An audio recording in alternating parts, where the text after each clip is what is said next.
segar, masih semangat, mantap, masih semangat karena semuanya sudah berolahraga. Karena tadi harus sehat biar bisa sejahtera nantinya. Oh iya. Apa tadi 3 misi GPKI tadi?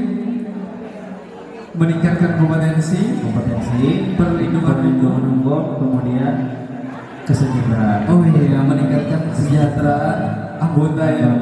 Di GPKI. Oke, Mantap sekali Pak. Sangat bersyukur berarti kita ada di dalam ini ya. Iya. Hukum semua di GPKI. Iya, ya insya Allah pastinya akan diperjuangkan oleh para pengurus yang ada di dalam di GPKI pastinya. dan kegiatan kita malam ini salah satu si GPKI meningkatkan kompetensi daripada Bapak Ibu guru. Iya, Bapak Ibu guru sekalian. Ya, karena malam ini kita temanya itu akan membicarakan tentang apa? Tentang sekolah penggerak dan implementasi kurikulum merdeka. Mungkin Apa itu Pak? kita berkenalan dulu, mungkin ada kawan-kawan kita yang belum kenal dengan bapak-bapak ganteng di muka nih. Karena saking banyaknya dan juga saking luasnya Kalimantan Selatan. Betul sekali. Boleh kita biar lebih dekat lagi. Mungkin langsung bisa memperkenalkan diri dari sebelah sini dulu. Oh, yang 10 ya Pak. Langsung nih. Langsung Pak. Bismillahirrahmanirrahim. Assalamualaikum warahmatullahi wabarakatuh. Selamat malam. Sebenarnya kakaknya perkenalkan diri lagi karena belum terkenal juga gitu. Teman-teman semuanya, para kepala sekolah, khusus bagian depannya ada Prof. Imam Yuno, rekan saya dari dulu alhamdulillah sampai saat ini. Senior kita Pak Yoyo, ada Pak Fatur Rahman, ada Pak Zain, dan di belakang yang ada Bu Salman, pakarnya IKM Kurikulum Merdeka ya. Saya tidak mungkin menyebutkan satu persatu ya. Rekan-rekan semuanya, kepala SMP negeri dan swasta Kalimantan Selatan, teman-teman guru, tenaga kependidikan yang baik yang sudah terdaftar sebagai anggota GPKI maupun yang belum mungkin, karena saya merasa sangat tua juga saat ini. Banyak sekali yang belum saya kenal. Kalau angkatan tahun 90-an dulu rata-rata sudah kenal. Oleh sebab itu, sesuai dengan permintaan bos kita tadi, untuk perkenalan, saya Abdul Somad, Kepala SMP Negeri Kota Baru.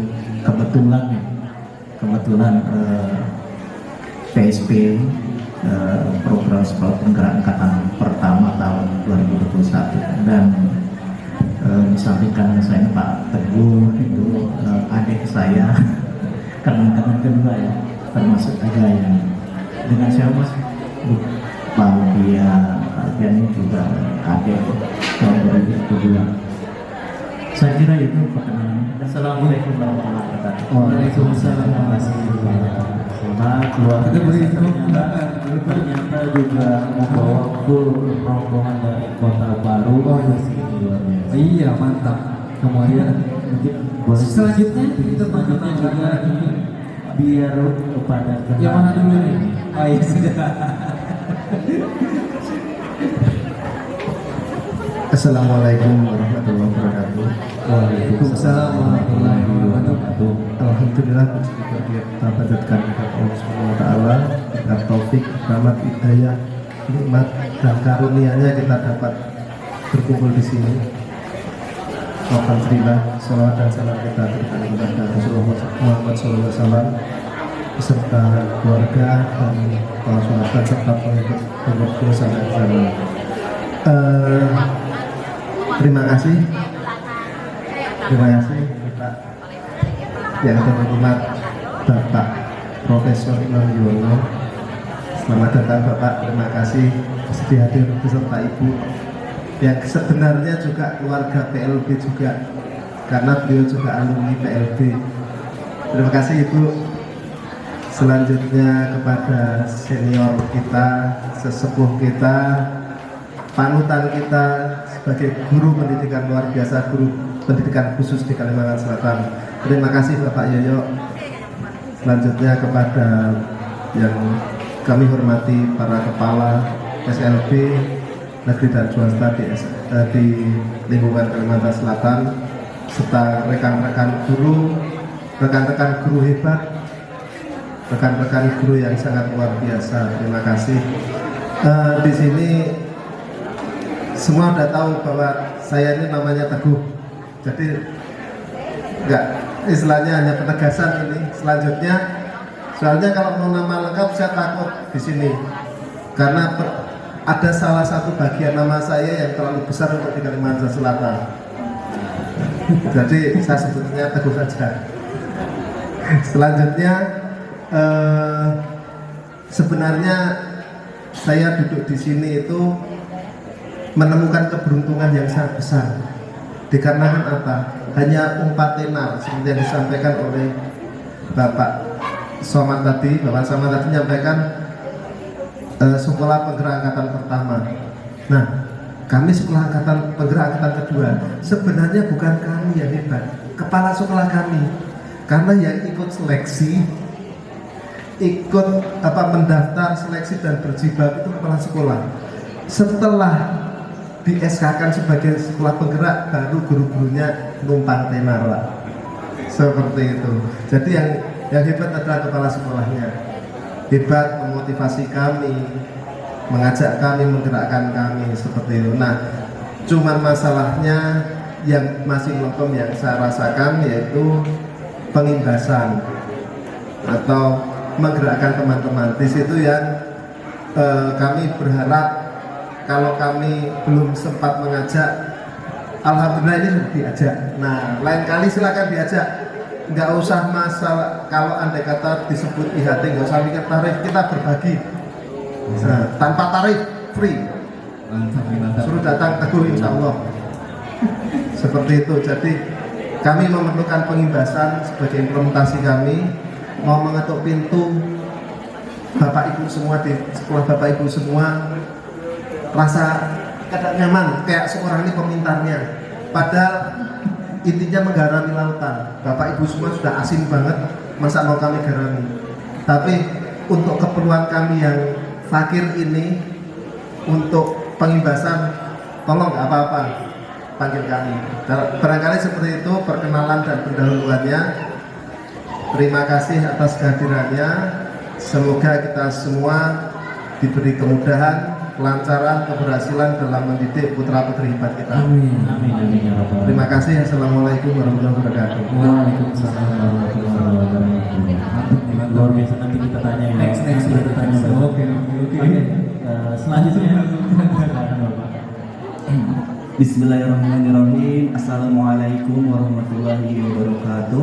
Waalaikumsalam warahmatullahi wabarakatuh. Alhamdulillahirrahmanirrahim. Segala puji bagi Allah Subhanahu wa Ta'ala, karena pada malam hari yang cerah ini kita ditemani oleh para bintang di Kalimantan Selatan. Beri tepuk tangan untuk kita semua. Jadi kalau ada bintang di langit, nah di bumi inilah yang ada di bintang-bintang yang ada di Kalimantan Selatan. Yang ulun hormati Profesor Imam, yang ulun hormati sesepuh kita Bapak Yoyo, yang ulun hormati juga Ketua IGTKHI yang di samping ulun yang luar biasa. Beliau ini penuh karisma ya. Jadi saya pernah sekamar dengan anak buah beliau, jadi saya bilang seperti itu, Bapak Abdul Somad ini berkarisma ya Pak. Kemudian yang ulun hormati juga Ketua MKKS Provinsi Kalimantan Selatan, dan ulun hormatin dan ulun banggakan kepala sekolah ulun yang tercinta Ibu Salma SPD. Beri tepuk tangan untuk beliau karena jasa beliau sebagai kepala sekolah sehingga mendaftar kemudian lulus seleksi Bu ya. Seluruh perjuangan yang luar biasa bersama-sama menjadi sekolah penggerak angkatan kedua. Salawat serta salam tidak lupa kita haturkan kepada junjungan kita Nabi besar Muhammad Sallallahu Alaihi Wasallam. Bapak Ibu yang berbahagia, ini baru perkenalan. Nama ulun Muhammad Alfiano Rizky. Mohon maaf suaranya mungkin agak berat-berat basah gitu karena lagi serak juga lagi pilek kemarin hujan.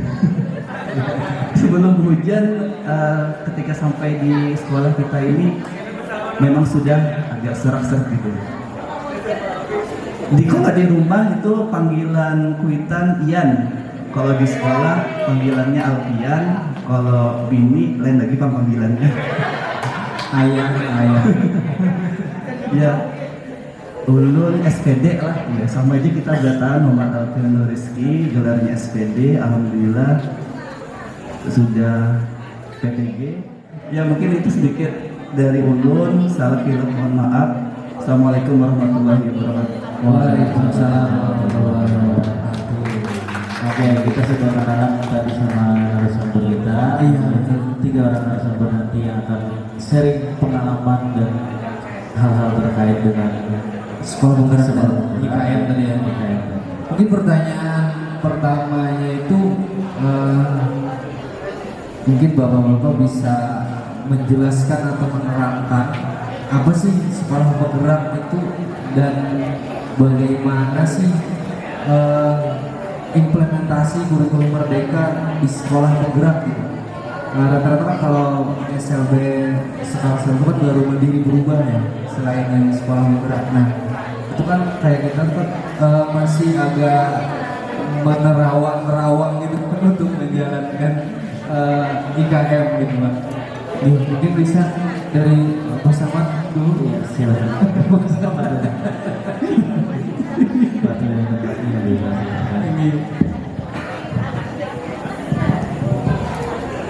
Baik, pertanyaan yang susah dijawab. Bapak Ibu sekalian, sekolah penggerak itu adalah sekolah yang bisa ya melangkah satu atau dua tahap dari tahap sebelumnya. Jadi kita selama 3 tahun pendampingan dan saat ini SLB Negeri Kota Baru itu sudah masuk ke tahun ketiga, tinggal separuh di tahun 2023 ini nanti akan diserahkan ke Dinas Pendidikan dari BGP Balai Guru Penggerak.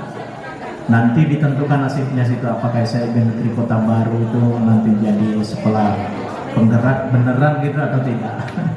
Nah ini yang kami perjuangkan selama ini bersama dengan teman-teman baik itu guru maupun tenaga pendidikan,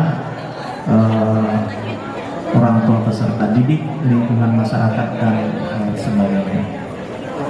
Jadi bagaimana sih sekolah yang berubah ya dari satu tahap ke mungkin 2-3 tahap sebelumnya gitu. Kalau dulu pembelajarannya tidak menggunakan pembelajaran yang inovatif, monoton, kurang kreatif, maka itu setelah mendapatkan pendampingan selama 3 tahun itu diharapkan kami juga belum berani mengatakan bahwa pembelajaran di SLB Negeri Kota Baru itu sudah inovatif ya, sudah kreatif, belum. Tetapi ada upaya yang dilakukan, upaya maksimal yang dilakukan oleh sekolah secara keseluruhan itu untuk merubah paradigma pendidikan yang ada di satuan pendidikan itu.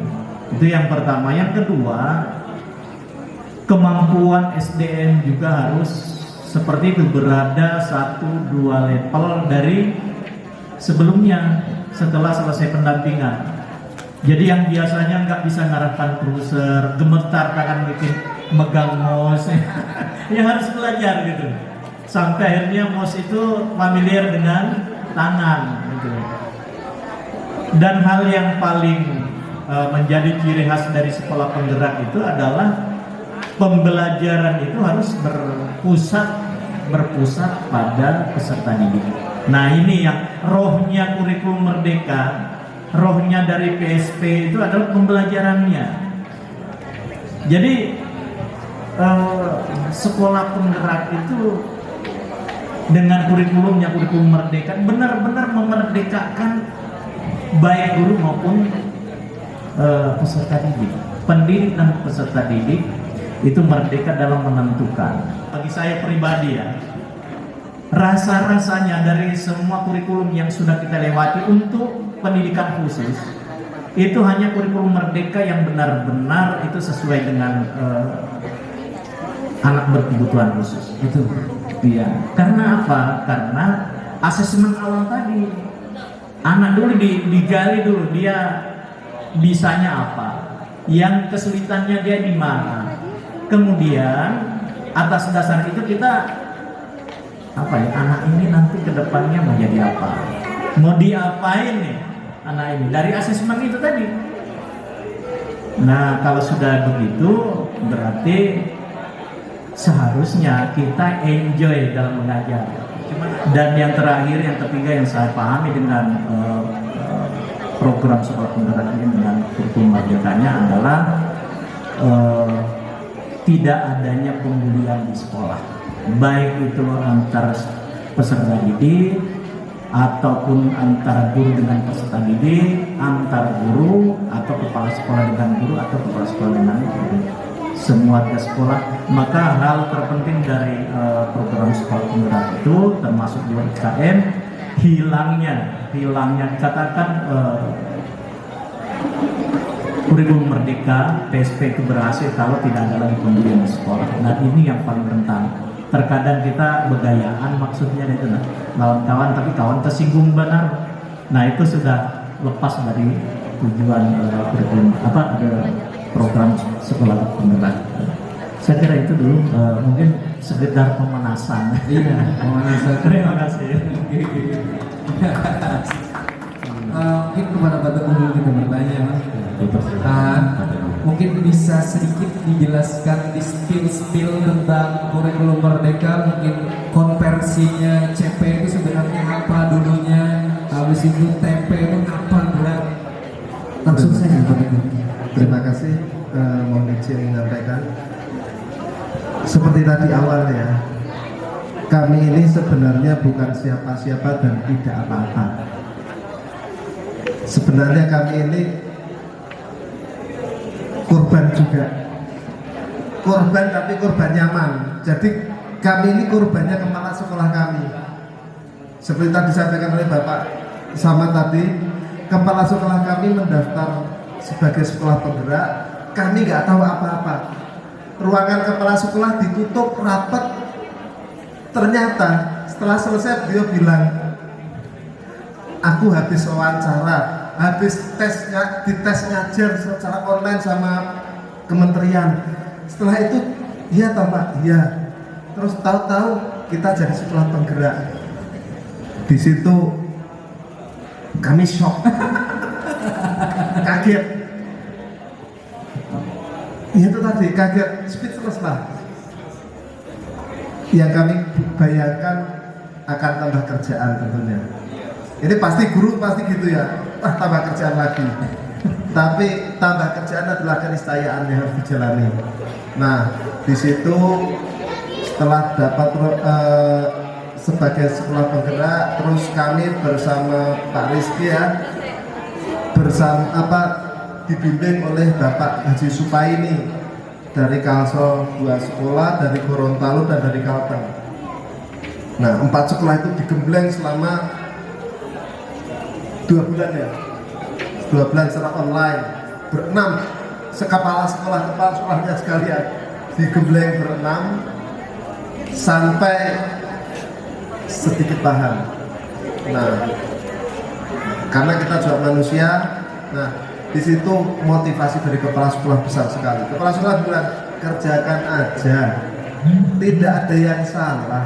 Yang salah itu yang tidak kerjakan. Jadi ini kata kunci teman-teman, kerjakan saja, tidak ada yang salah. Yang salah enggak yang tidak mengerjakan itu. Jadi nggak usah bingung bener apa salah.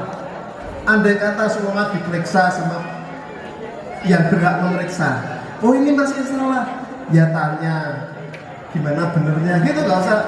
Jadi kenapa kita merasakan berat? Karena kita kan takut salah. Kenapa? Karena takut salah? Karena kita nggak kerjakan. Iya betul. Di situ. Jadi motivasi kepala sekolah ini misalnya kan bercerita sebagai level guru ya. Nah, tadi Bapak sama tadi sebagai level pemimpin. Jadi sebagai level guru, ya itu tadi motivasi, dorongan dari kepala sekolah kami, alhamdulillah membuat kami bisa bertahan dan tidak stres. Nah, di situ. Nah, awal kami sebenarnya digembleng kayak apa namanya CP, suruh bedah CP. Nah, kami bedah CP, satu CP kita latihan ya, bikin TP, bikin ATP, terus bikin modul. Di situ kalau saya CP itu jadi TP, itu kan ada PDF ya. Iya betul. PDF itu saya warnai satu CP itu saya warnai beda-beda. Satu warnai beda-beda itu nanti satu warna itu satu TP. Satu warna satu TP, satu warna satu TP. Nah nanti akan ketemu. Jadi daripada susah kita diwarnai sendiri, tapi itu diketik jadi TP, ATP. Nah ATP perlu kerjasama sesama guru, rekan satu fase. Jadi fase A rekan yang ngajar di kelas 1 sama kelas 2 berbukan mana yang paling ringan, mana yang berat. Nah, dari yang paling sederhana ke kompleks, dari ringan ke berat. Nah, di situ rembukan. Nah, sudah rembukan dari awal sampai akhir, terus rembukan lagi mana yang mau jadi kelas 1, mana yang jadi kelas 2. Setelah dibagi kelas 1, kelas 2, tugas kita sendiri di kelas kita, mana yang mau semester 1, mana yang mau semester 2. Oke. Seperti itu. Jadi kerjasama. Dan ketika ditanya oleh pimpinan atau pembimbing kita, kepala sekolah kita, kayak apa Gung, sudah jadi belum? Jangan dianggap itu sebuah ancaman. Nah, jangan sebuah ancaman, tapi perhatian beliau. Karena itu tadi, kita satu perahu, satu kapal, pengen berubah bersama. Setidaknya perahunya itu jalan sedayungan bareng, jangan sampai di dayung itu nggak jalan, nggak maju. Sebenarnya disampaikan oleh Pak Samad seperti itu. Jadi komunikasi dan jangan ragu-ragu untuk bertanya. Nah, forumnya apa? Forumnya adalah Kombel. Kita ngobrol di situ. Yang tadinya disebut sebagai NGMP, KKG, sekarang diganti namanya jadi Kombel. Kita ngobrol tentang murid kita ngobrol tentang pembelajaran kita di situ. Nah, satu hal yang tidak kalah di kurikulum Merdeka sekarang, di zaman modern ini, kami jujur aja bukan kalah ya, karena beliau duluan. Narsis, wajib narsis. Setiap apa yang kita lakukan ya difoto, di video, nanti diupload. Nah, makanya kemarin kan guru-guru konten kreator ya dipanggil ke Jakarta. Nah itu, kita itu harus narsis. Kami yang ketinggalan narsisnya. Jadi apa yang kita buat, nah itu juga merupakan bukti kinerja kita.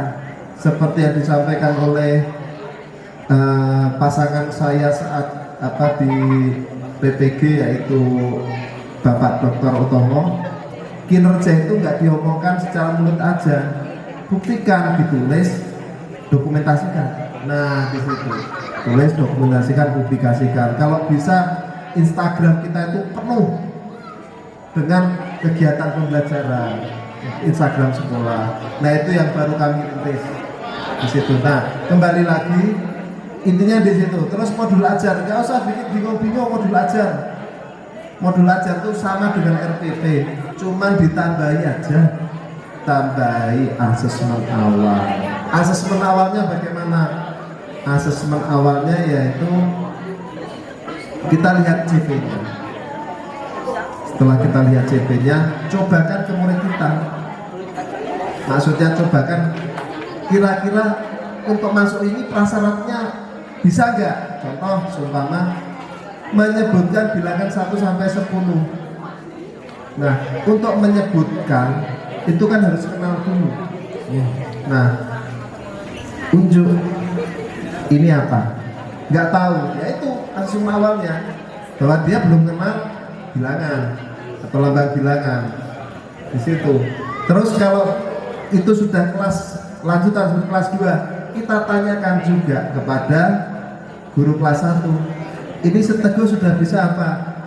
Teguh sudah bisanya nangis, duduk, disuruh belajar nangis. Nah, oh bisanya nangis di situ.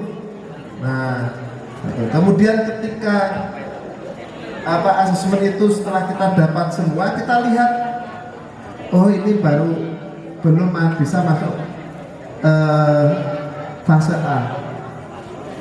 Nah, sementara dia di kelas 1 SD. Kita ajarkan apa yang peserta didik kita yang memungkinkan untuk disampaikan. Nah di situ sama Bapak Ibu semua seperti disampaikan oleh Bapak Nurman tadi, kita sudah merdeka daripada teman-teman kita di reguler. Cuman kita yang permasalahan kita cuma di administrasi aja. Istilahnya mengimplementasikan apa yang kita perbuat, baik itu wujudnya asesmen maupun perangkat ajar. Itu aja kata kuncinya. Dan juga seperti yang dimotivasikan oleh kepala sekolah saya, yaitu tidak ada yang salah. Jika ada yang menyalahkan, gampang tanya benernya gimana, ajari dong, selesai. Nah di situ tidak ada yang salah. Masih bingung lagi, banyak media, tinggal buka internet, download. Setelah download, jadikan acuan, bukan diganti nama. Di situ. Karena apa? Tahapannya jelas seperti Bapak Saman angkatan pertama itu membuat sendiri ya, nyari penyakitnya sendiri, habis itu nyari obatnya sendiri. Mending kami lebih enak nyari penyakitnya, tanya obatnya. Ya kan? Nyari penyakitnya, tanya obatnya, sudah. Ada yang bikin obat awalnya di situ. Nah, kawan-kawan di IKM juga cari penyakitnya pada diri kita, pada diri peserta didik kita. Cari apa yang terus tanyakan obatnya bersama teman dengan forum kobel. Panggil teman-teman yang kompeten atau yang dianggap ini bisa duluan, coba Pak kita sharing. Nah di situ jadi kata kuncinya itu tadi bagi saya, kerjakan dan tidak ada yang salah. Oke. Demikian, terima kasih. Yang itu ya tambahan, yang salah itu yang nggak kerjakan dan nggak melayani peserta didiknya. Oke. Terima kasih. Oke Pak, kira-kira jadi yang Pak Teddy sampaikan tadi adalah bagaimana kita mendorong semua yang di lingkungan sekolah kita untuk meningkatkan kompetensi dalam membuat produk daripada apa yang sudah dikerjakan di sekolah, agar sekolah-sekolah lain juga melihat bagaimana sih di sekolah ini ya. Karena kita juga kadang merasa malu gitu Pak, ada aku ini kayaknya ngajarnya kurang ini jadi ya rasanya nggak usah diupload deh ya. Padahal itu kan bisa menjadi referensi untuk teman-teman yang lainnya dalam memaksimalkan bagaimana nanti pembelajaran yang dilakukan. Tapi melihat lagi dengan asesmen awal tadi juga yang menyesuaikan kondisi atau keadaan peserta didik tadi. Oke. Kalau ke Pak Artian yang kita bisa tanyakan pelaksanaan P5 itu yang saat ini sebenarnya tuh seperti apa gitu. Kita kan ibaratnya tuh melakukan P5 dengan bermodalkan pengetahuan yang kita dapat secara mandiri. Iya, artinya tuh kita ini nggak tahu nih P5 yang kita lakukan ini jujur kah, salah kah, sama kah, atau apakah itu kayak itu aja. Nah itu sudah samakah yang kita lakukan dengan sekolah penggerak gitu. bagaimana ya? Bagaimana tadi pelaksanaan P5 mungkin bisa sharing dengan kami semua Pak. Mau tahu juga ya? Silakan Pak. Bismillahirrahmanirrahim. Terima kasih atas kesempatannya. Ini narasumber kita berdua di depan ini sudah menyampaikan daging semua. Daging semua, mantap. Ya padat ya. Tadi sudah disinggung dagingnya yaitu asesmen awal. Jadi setelah itu baru di kurikulum Merdeka ini kita membuat KOSP. Nah di KOSP itu nanti akan disinggung P5-nya. Yang KOSP berbeda dengan kurikulum 2013 yang membuatnya itu kita bersama-sama Pak ya, seluruh komponen yang ada di sekolah, baik itu kepala sekolah, wakil kepala sekolah, kepala tata usaha, jajarannya, staf tata usaha, lebih-lebih dewan guru, bahkan komite orang tua siswa, itu semuanya dilibatkan untuk membentuk namanya KOSP. Jadi tahapannya tadi harus ada komitmen bersama yang menjadi landasan untuk tanggung jawab untuk menjalankan yang namanya kurikulum Merdeka, baru membuat KOSP. Nah di KOSP itu Bapak Ibu, di bab yang pertama itu ada tentang karakteristik satuan pendidikan. Nah, P5-nya itu awalnya ya di situ dianalisis analisis lingkungan satuan pendidikan. Jadi kalau kita di sini SLB Negeri 2 Martapura, alhamdulillah slogannya apa Pak Martapura? Apa ya slogan? Ini kalian agamis ya. Oh iya, mandiri, kreatif. Apa lagi Om? Sampai dari itu. Martapura ini agamis kan ya. Berkarakter. Oh iya, kota para santri. Nah berarti di situ P5-nya kita bisa kembangkan untuk menguatkan profil pelajar Pancasila. Dari kata-katanya saja kan penguatan Profil apa? Profil pelajar Pancasila tadi. Iya, proyek penguatan profil pelajar Pancasila. Lalu tadi dianalisis dulu lingkungan satuan pendidikannya. Kalau di jenjang SDLB itu minimal 2 tema. Temanya sudah hafal ya di luar kepala Bapak Ibu. Ya di luar, maksudnya di teks, di buku teks, di HP, di luar kepala. Ada kewirausahaan, apalagi gaya hidup berkelanjutan, kearifan lokal, Bhinneka Tunggal Ika. Nah itu sudah di luar kepala Pak ya. Nah itu kalau di jenjang SDLB itu minimal 2 tema yang berbeda. Misalnya SDLB tentang kearifan lokal, kita di Martapura kota para santri, kita P5-nya tentang misalnya kalau siswa itu mengaji misalnya, nanti dikembangkan. Lalu tema yang satunya lagi berbeda. Nah seperti itu. Kalau di SMP dan SMA LB itu minimal 3 tema yang berbeda. Nah kita ambil yang minimalnya dulu. Tidak usah banyak-banyak sampai 10 tema. Banyak. Iya.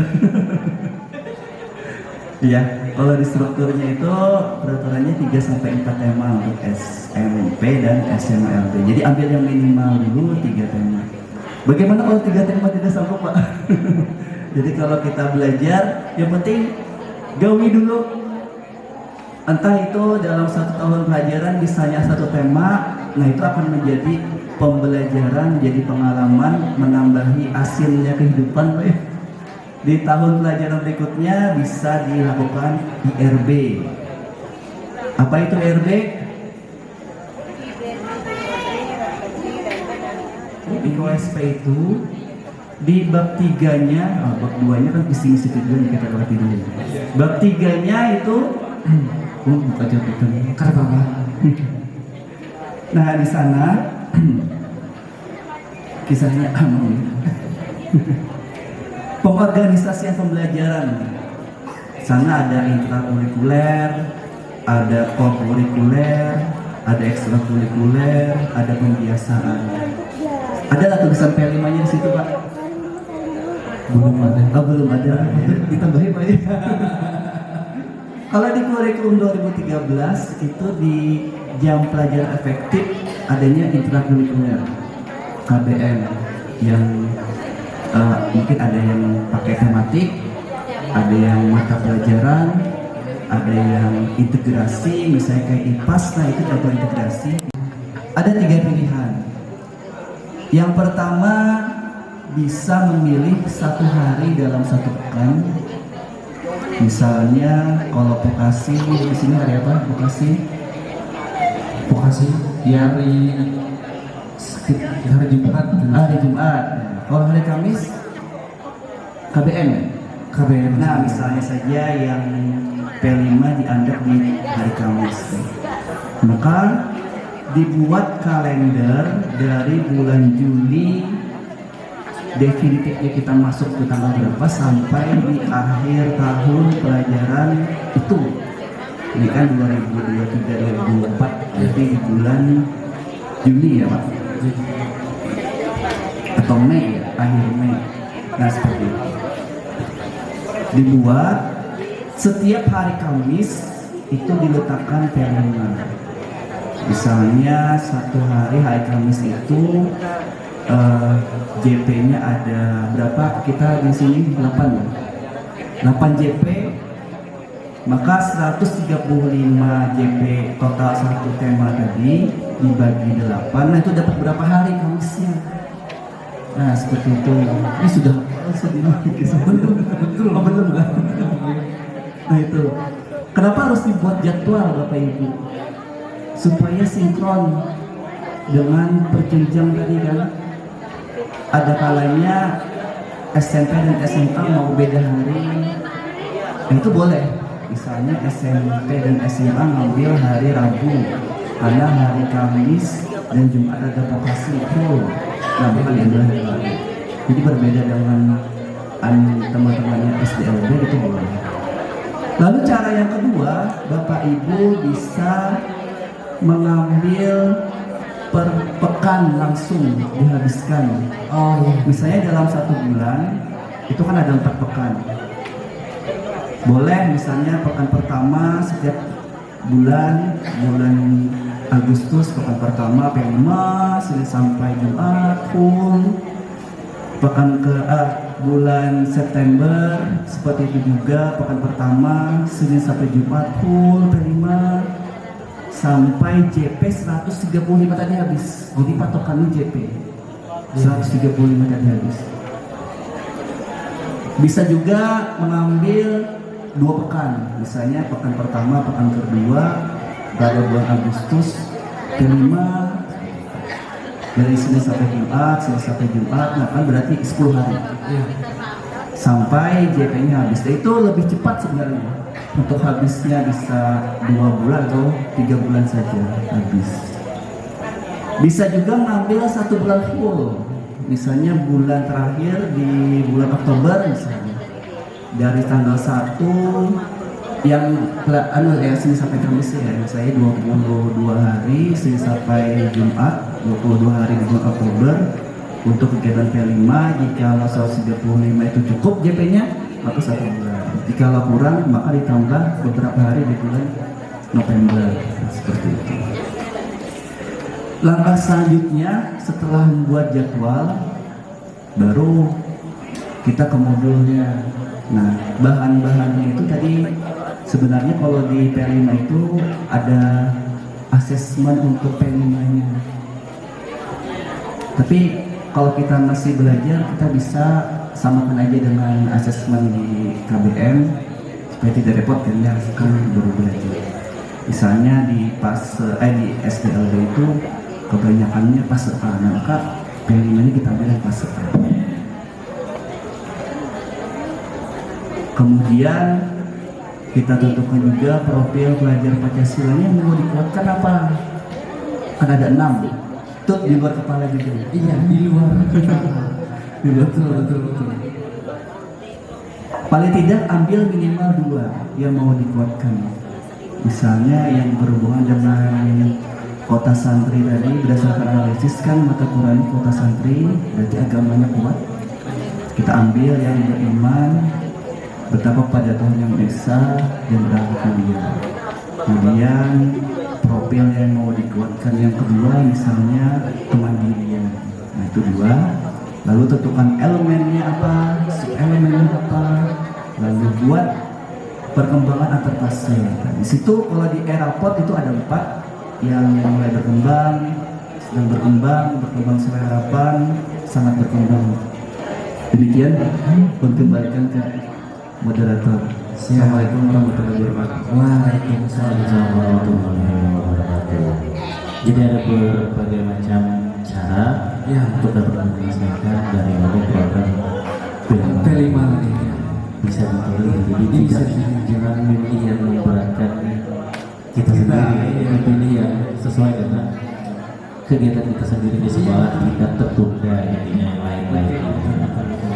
Jadi kemudian juga untuk kegiatan P5 itu tidak saklek harus yang per minggu, sehari, seminggu atau semingguan P5. Jadi tergantung kesepakatan Bersama karena mengerjakannya juga sama-sama gitu Iya, kan. dan yang terpenting tadi dalam komitmen itu penting.